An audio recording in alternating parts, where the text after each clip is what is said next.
Hei. Assalamualaikum warahmatullahi wabarakatuh. Yang terhormat, Bapak Dr. Dwi Prasetyo, Eskom MSI, selaku dosen dari mata kuliah Arsitektur dan Organisasi Komputer, serta teman-teman sekalian yang saya hormati. Pada kesempatan kali ini, kami dari kelompok 7 akan memaparkan makalah yang telah kami susun yang berjudul dan Organisasi Komputer sebagai penyokong teknologi komputasi era modern. Baik, tanpa berlama-lama lagi, maaf sebelumnya, di sini saya tidak sendirian. Perkenalkan, nama saya Muhammad Rizky Ismail. Saya sebagai moderator pada pertemuan kali ini. Saya tidak sendirian, saya ditemani oleh rekan-rekan saya. Oke, silakan, mungkin bisa perkenalkan diri masing-masing. Raga, Ya, perkenalkan nama saya Raga Putra Dirgantara. Mas Rizky. next, Mas Rizky. Perkenalkan, nama saya Rizky Saifullah. Hmm, Perkenalkan, nama saya Sakti Christopher Lingga. Oke, pada kesempatan kali ini kami berempat akan membawakan pemaparan terhadap akan materi dan atau makalah yang telah kami susun bersama-sama. Baik, tanpa berlama-lama lagi, kita akan masuk ke pembahasan pertama yang akan saya mulai terlebih dahulu. Saya izin share screen.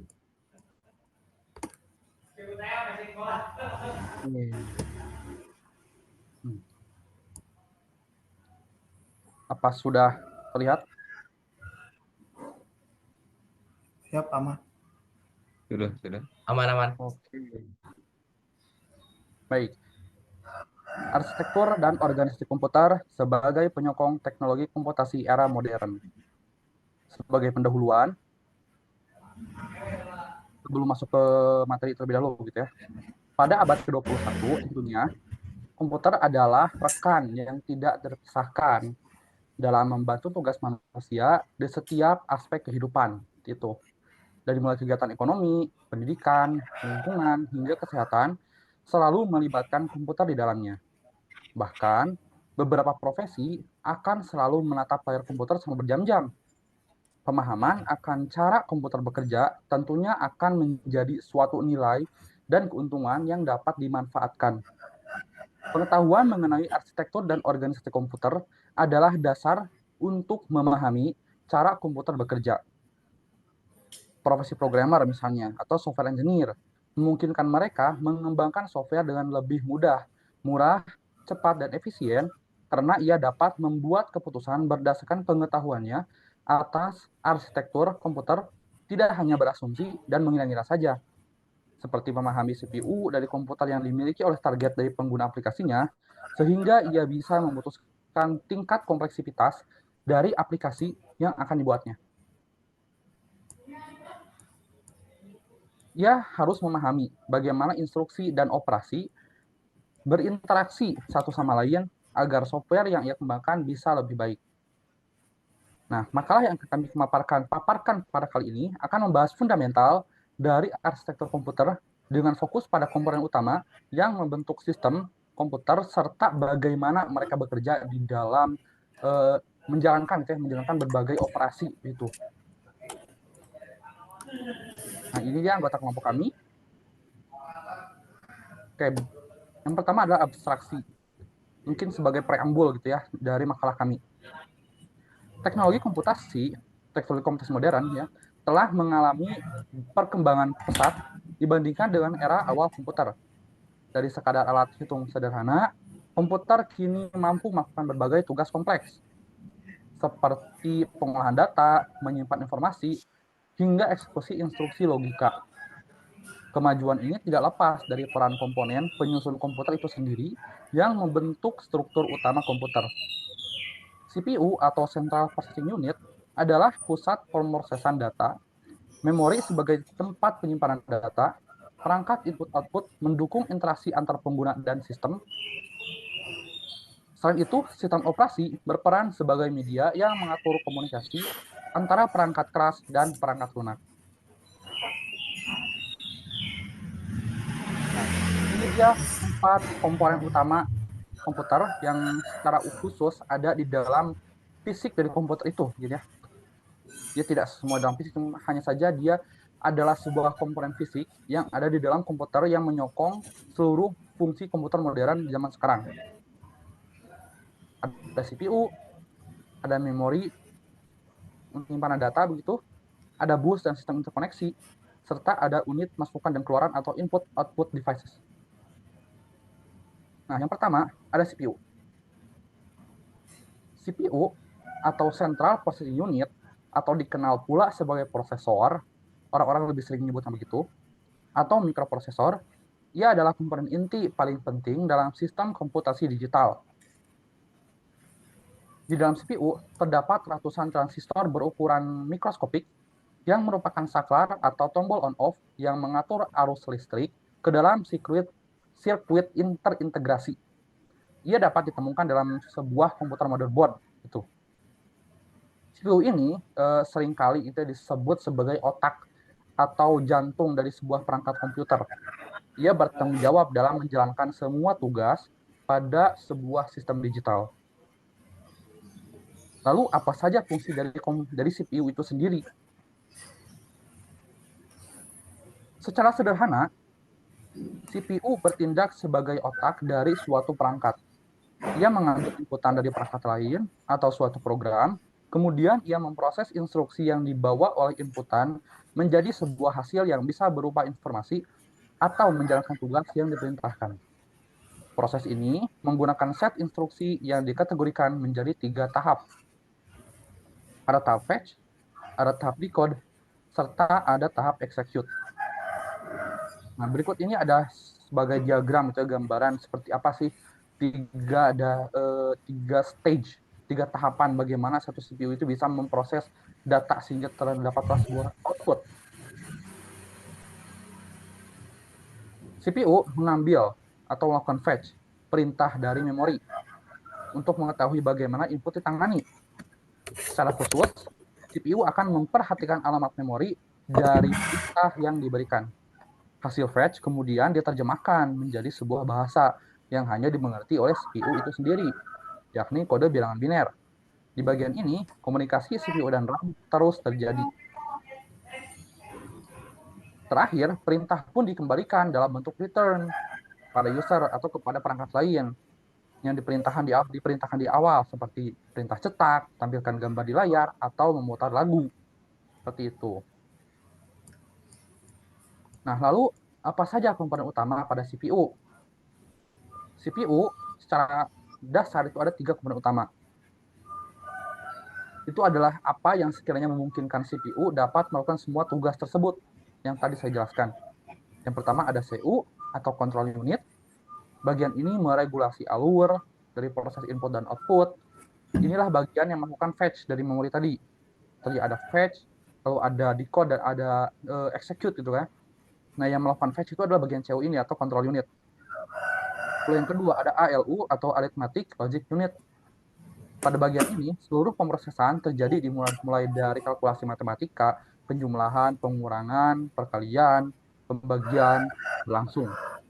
Hingga proses pembuatan keputusan logika itu terjadi di sini. Yang terakhir ada register. Ini adalah salah satu jenis memori internal yang sangat cepat. Semua data yang sedang diproses oleh CPU disimpan di sini. Begitu.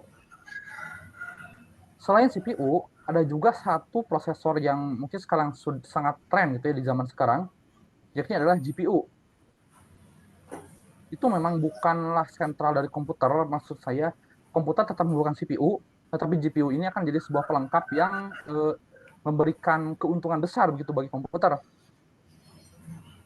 GPU atau Graphic Processing Unit adalah prosesor yang didesain untuk kecepatan komputasi grafik dan gambar dengan menjalankan proses perhitungan gitu dengan cepat. GPU memiliki kemampuan memangkas waktu yang diperlukan untuk menjalankan beberapa program. Berbeda dengan CPU, GPU itu memiliki internal RAM sendiri yang telah terpasang di dalamnya. Sehingga CO atau control unit pada GPU dapat mengakses RAM dengan cepat dan lebih leluasa tanpa membagi sumber dayanya dengan komponen lain. Selain itu, GPU hanya menerima perintah spesifik, yakni proses gambar dan video saja. Struktur seperti ini akan sangat berguna dalam mengkomputasi data intensif data yang besar, data dengan volume yang besar, seperti editing grafis, gaming, dan menjalankan AI, seperti itu. Oke, sekian pemaparan dari saya. Untuk pembahasan berikutnya akan saya serahkan kepada Mas Sakti Kristopelingga. Waktu dan tempat saya persilahkan.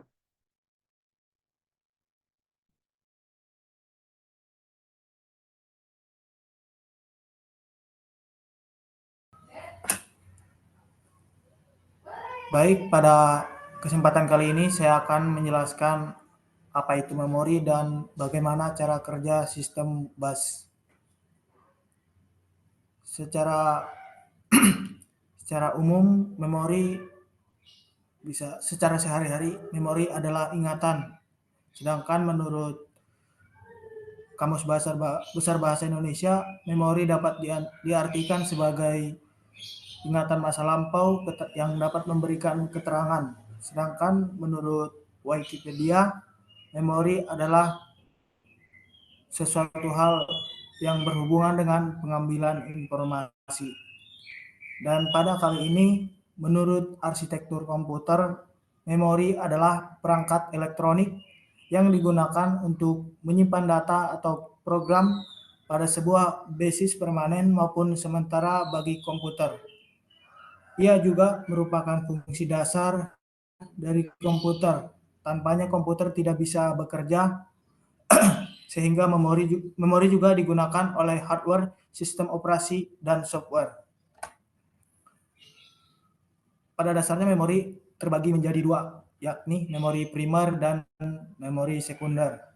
Memori primer adalah memori utama yang menyimpan data sementara hingga CPU membutuhkannya. Sedangkan memori sekunder dapat menyimpan data secara permanen meskipun perangkat ini kehilangan aliran listrik atau non-volatil. Nah, untuk yang kedua, sistem pada bus. Bus adalah jalur komunikasi yang digunakan untuk mentransfer data antar komponen dalam komputer seperti prosesor, memori, dan perangkat input-output. Jenis-jenis bus terdapat 3, yakni bus alamat, bus data, dan bus kontrol.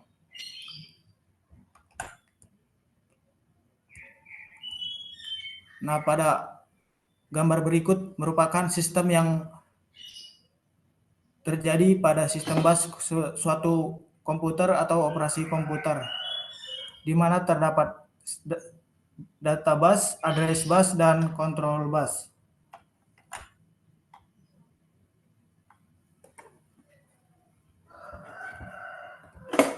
Di mana cara kerjanya adalah yang pertama, bus data. Bus data ini berguna untuk mengangkut data dari memori dan input-output device sesuai yang terdapat pada gambar.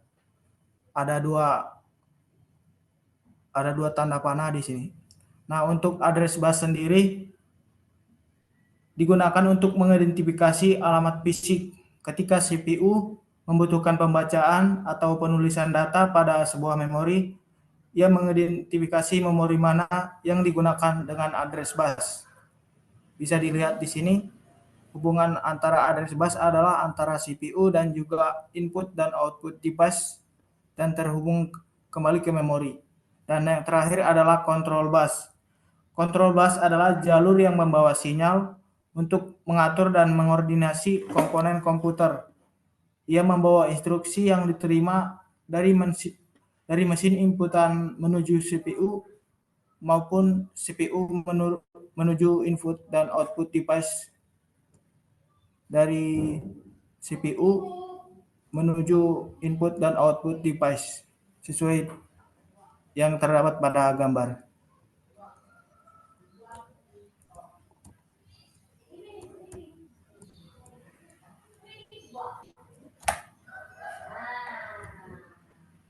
Sekian penjelasan tentang memori dan sistem bus dari saya. Untuk yang kedua, saya akan menjelaskan tentang sistem bus. Sistem bus adalah jalur komunikasi yang digunakan untuk mentransfer data antar komponen dalam komputer seperti prosesor, memori, dan perangkat input-output. Jenis-jenis bus terdapat 3, yakni bus alamat, bus data, dan bus kontrol. Nah, pada gambar berikut merupakan sistem yang terjadi pada sistem bus suatu komputer atau operasi komputer, di mana terdapat data bus, address bus, dan control bus. Di mana cara kerjanya adalah yang pertama, bus data. Bus data ini berguna untuk mengangkut data dari memori dan input-output device sesuai yang terdapat pada gambar.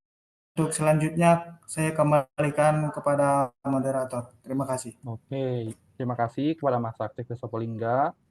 Pembahasan berikutnya saya serahkan kepada Mas Rizky Saifullah. Waktu dan tempat saya persilahkan. Baik, Assalamualaikum warahmatullahi wabarakatuh. Kali ini saya akan Waalaikumsalam. melanjutkan presentasi. Eh,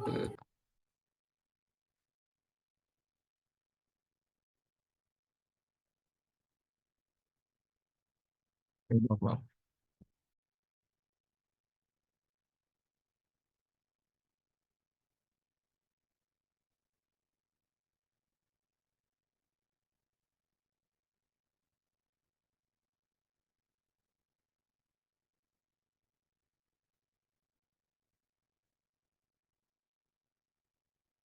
Apakah sudah terlihat? Muncul.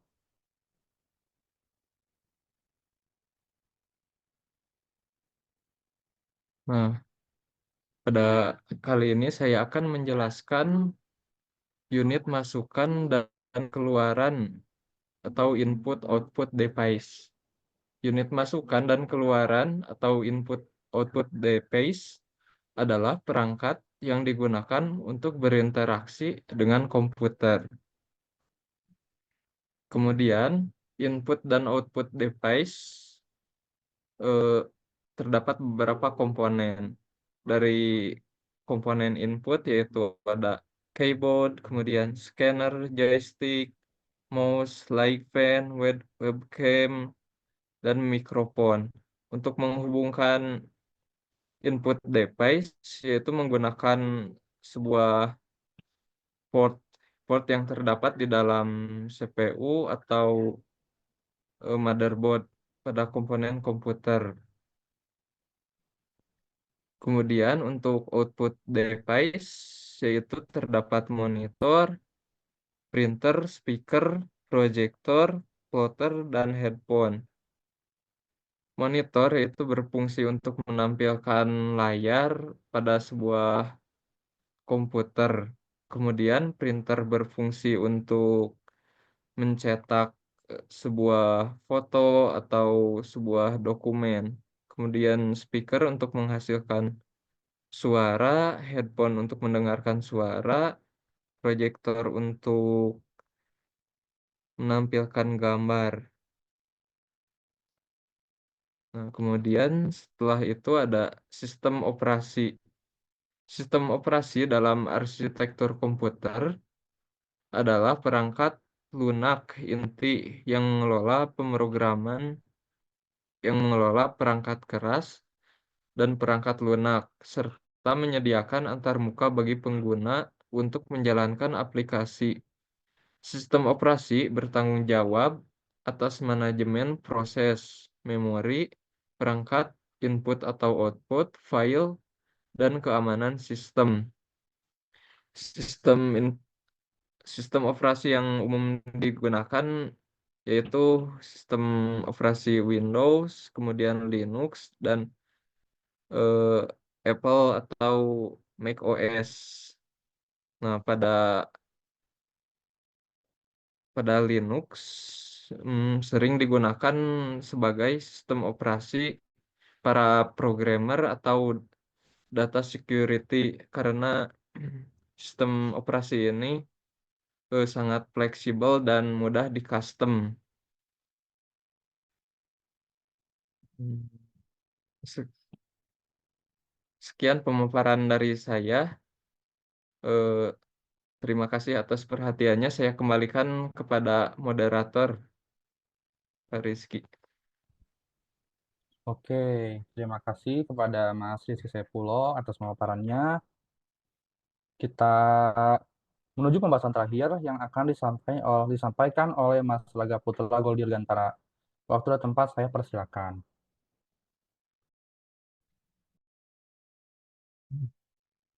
Ya, terima kasih kepada moderator telah membantu ini dan kepada teman-teman yang telah menjelaskan. Terima kasih. Oke, sebelumnya sebentar. Hmm.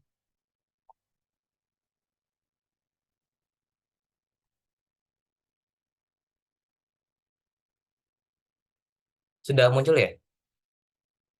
Sudah muncul, teman. Aduh, sorry. Oke. Di sini saya akan menjelaskan tentang tren masa depan dan struktur komputer. Dan di sini ada komputer kuantum. Komputer kuantum adalah teknologi yang memanfaatkan prinsip mekanikal kuantum untuk menyelesaikan masalah yang kompleks dan jauh lebih cepat dibandingkan komputer klasik yang masih lampau. Misalnya seperti dalam bidang farmasi, komputerisasi kuantum dapat digunakan untuk memanipulasi molekul obat baru ataupun resep baru, memperoleh penemuan obat yang lebih efisien untuk penyakit tertentu. Di sini ada arsitektur neuromatik. Bayangkan jika kita bisa meniru cara kerja otak manusia dalam sebuah chip komputer. Itulah ide utama dari arsitektur neurematik. Teknologi ini sangat hemat energi dan dapat memproses informasi secara paralel. Seperti otak kita, salah satunya contohnya adalah chip Loyoli dari Intel dan ada juga dari Ryzen yang dirancang untuk mendukung kecerdasan buatan dengan efisien yang lebih tinggi. Di sini ada komputasi edge. eh, Pernahkah Anda menggunakan asisten suara seperti Siri atau Google Assistant ataupun dan lain sebagainya agar bisa merespon dengan cepat? Teknologi komputasi edge digunakan untuk memproses data langsung dari percakapan seperti biasanya mungkin menggunakan ChatGPT, eh, bukan dari pusat data atau cloud, tapi secara langsung, apa sih namanya sebutannya, secara langsung lah dalam ucapan. Jadi dia terproses real time dari terutama dalam aplikasi IoT seperti mobile pintar dan aplikasi perangkat rumah pintar. Pengembangan AI dan ML di hardware, saat ini kecerdasan buatan semakin canggih berkat pengembangan perangkat keras khususnya seperti GPU dan TPU. Contohnya TPU yang dikembangkan oleh Google dirancang untuk memproses pembelajaran mesin sehingga AI dapat mempelajari eh, prosesan datanya, mengulang kembali dan mengenal data mengenal gambar suara yang lebih akurat. Teknologi memori masa depan agar komputer dapat bekerja lebih cepat dan hemat daya dengan perangkat yang lebih kecil. Untuk pengembangan ini salah satunya adalah ReRAM ataupun eh, VGA biasa yang ukurannya mengecil dibanding biasanya, yang dapat menyimpan data dengan kecepatan tinggi sekaligus mengkonsumsi daya lebih rendah dibanding memori tradisional yang lama. Ini digunakan untuk seperti perangkat mobile dan sistem komputasi berkinerja tinggi. Arsitektur RISC-V yang kelima digunakan prosesor. Kita mengenal arsitektur seperti x64 dan ARM, namun kini munculnya alternatif baru yang bersifat open source, yaitu RISC kelima. Arsitektur ini kemungkinan perusahaan dan penelitian dapat menciptakan prosesor baru atau khusus yang lebih efisien dan lebih fleksibel dan menghemat daya. Banyak startup mulai mengembangkan chip ini untuk berbagai keperluan yang lebih lanjut seperti IoT dan AI.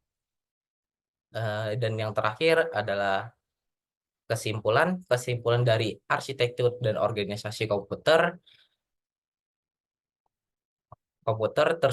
Terus berkembang pesat, dari populasi kuantum hingga arsitektur prosesor seperti RSI, semua membuka peluang besar untuk inovasi masa depan.